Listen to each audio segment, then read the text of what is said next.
Hey kiddo. As you can tell by the title of the video, this is a series on YouTube where we discuss every single math course you can think of.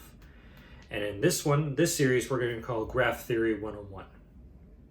The goal of this series is to teach you everything from basic to advanced of graph theory. Normally in graph theory, it's combined with combinatorics, but this is worthy of its own series on YouTube. So stick around, follow along, and let's get you ready.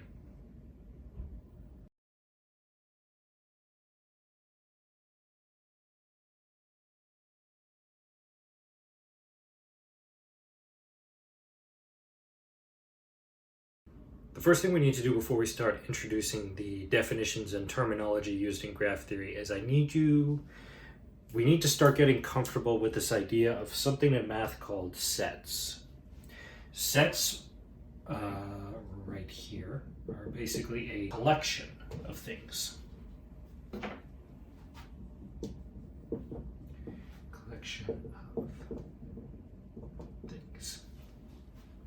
And we denote them using squiggly brackets. And basically these sets can be whatever we want to contain them. They can be a list of numbers. They could be a list of functions. They could even be a list of strings, for instance.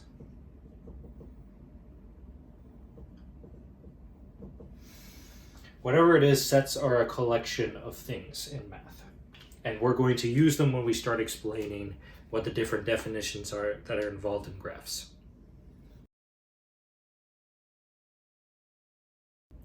Let's start by describing what graphs in graph theory kind of look like and how we build them. So graphs are basically this idea you have points throughout some type of area that we're going to call vertices. And you have these lines called edges that are connecting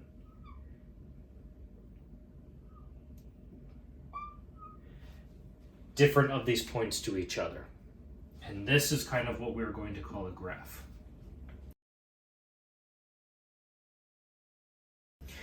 In order to define a particular graph in graph theory, there are two specific things we use in order to define each unique graph.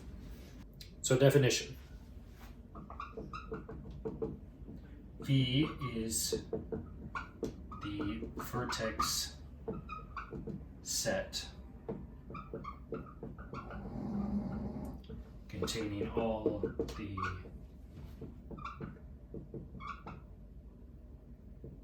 vertices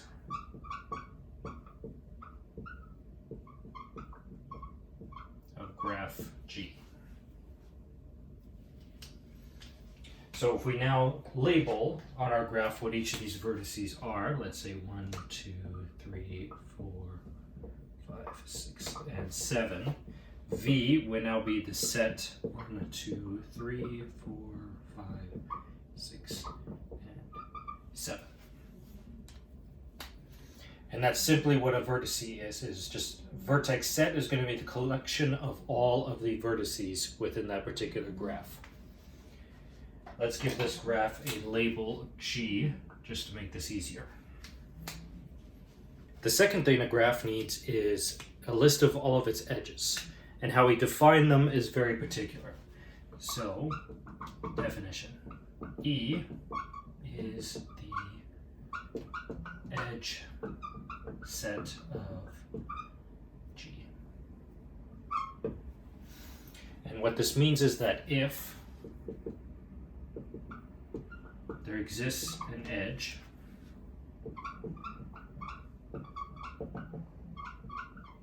between vertex V1 and V2, then V1, V2 is an element of the set of all of the edges. So the way we write edges is we basically write one vertex next to the other to indicate that these are connected through a line here. So for instance, in this case, we said that the number of vertices were 1 to 7. So now if we create the list of all of the edges, if we create a list of all of the edges, it will look something like this. 1, 2, 1, 3, 3, 4, 4, 6, 2 and 5, 5 and 6, 5 and 7, and 5 and 6. And that is basically the list of all of the edges you have within a graph. Now that we have defined what a vertex and an edge is, every single graph in the types of questions you're going to have will be written as this. So a graph is composed of two things: a set of vertices and a set of edges describing which ones are connected to each other. One thing to note with an edge, if I have this particular graph here,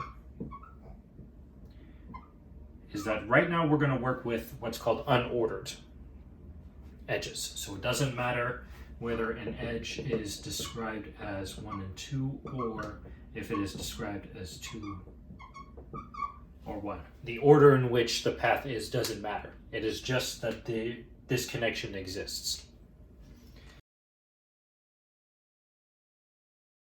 So our next definition is going to be vertex V1 and V2 are adjacent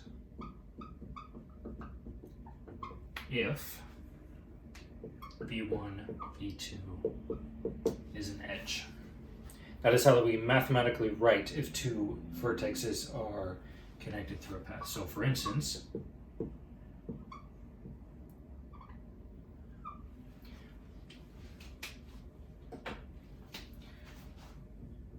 one and two, 2 and 3 are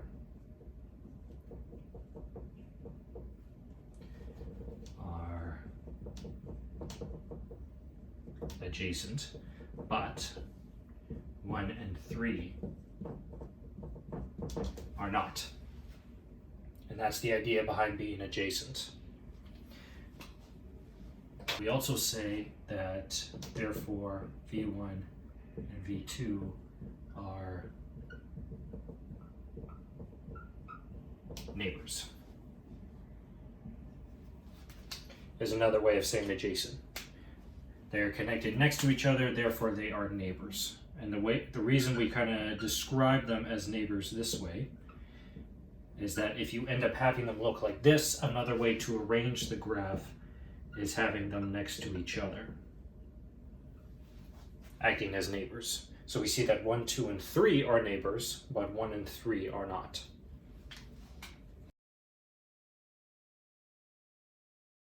With those definitions out of the way, now we can start to talk about the type of examples and questions you're going to get for these graphs. And one of the biggest tools you're going to use in this class is the first theorem you end up using for this. So, let G be a collection of vertices and edges, be a graph.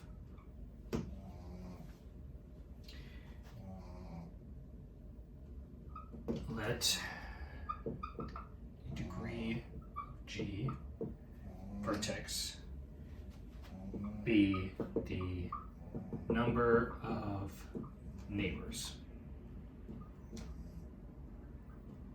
So the degree of a particular vertex in this graph is just the number of neighbors that it has.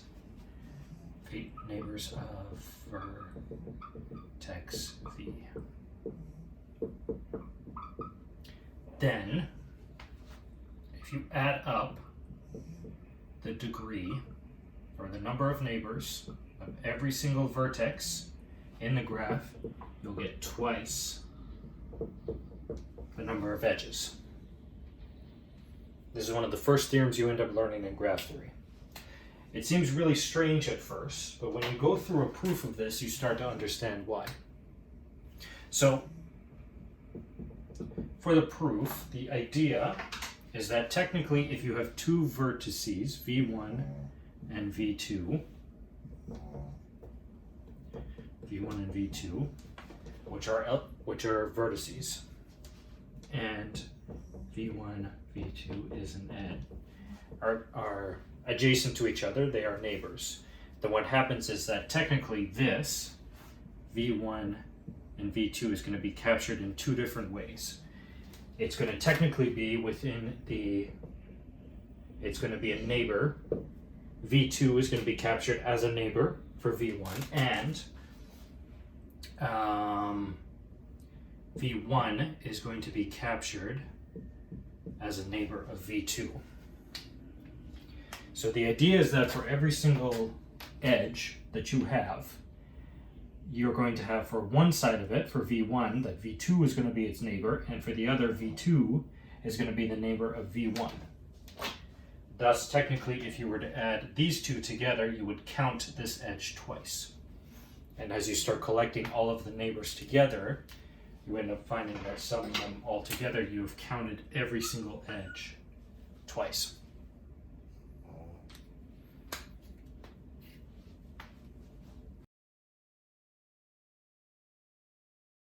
So with this theorem in mind, let's try our first example of showing a property that every single graph has to follow because of this theorem. Let's write this in short at the top here.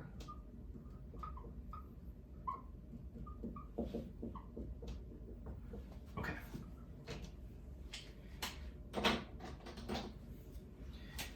So, example. There are always an even number of vertices with an odd degree. And what this basically means is that if every single vertex that has 1, 3, 5, etc. neighbors to it, you at least need one other person that's going to have an odd number. So if one vertex has 3, another one must have one neighbor in order to have it. You can never have an odd number of vertices that have this. So you can have 3 vertices that have 1 neighbor, 3 neighbor, and 5 neighbors. And the way we prove this is relatively simple using this theorem.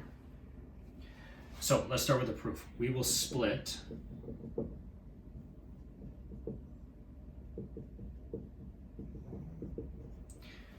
the vertices into 2 groups.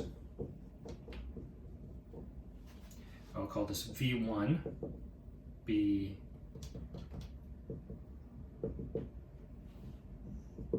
set of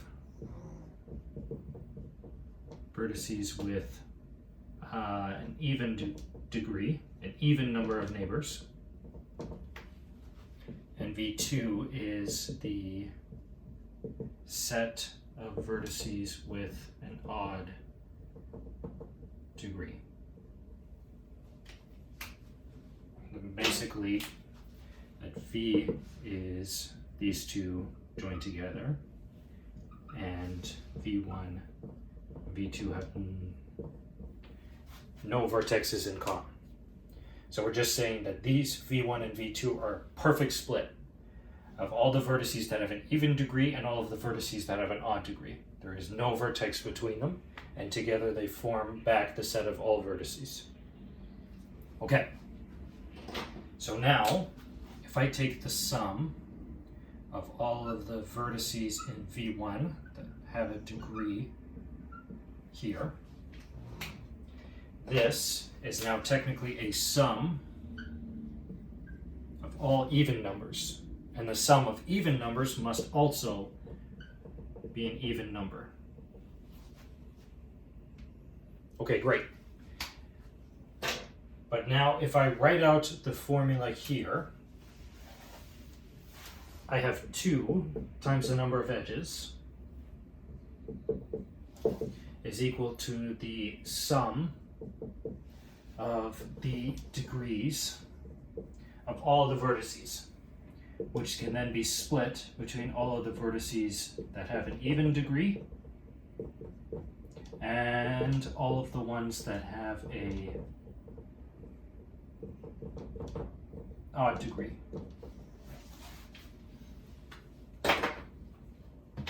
Okay, but we said with the previous statement here that this one must be even, and we have doubled the number of edges, so this one is also even, which tells us now that the sum of all of the vertices with an odd degree must also be even.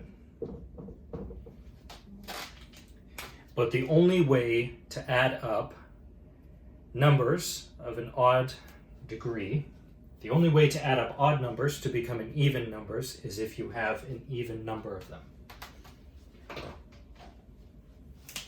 So basically for this part, if all of these are odd numbers, 1 plus 3 plus 5 plus 7, the only way to get back a number that is even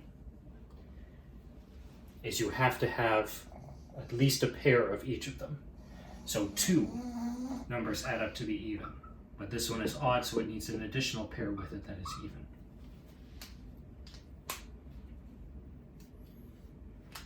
Okay, so what we showed is that if we split the vertices into 2 groups, one where there's an even degree, all of the even number of neighbors, and V2 is the number of odd degrees, we found that summing up the total number of neighbors, all of the evens was even. Using the formula above, we needed that the total number of neighbors from all of those that have an odd number have to be even as well. And the only way to do that is if they come in pairs. And that is the end of our proof.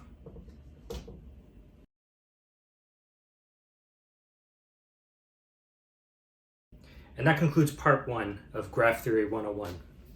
Again, this is more of a simple one just to introduce the type of definitions and our first look at a theorem to you, but I hope you learned something today. We'll be following more with this.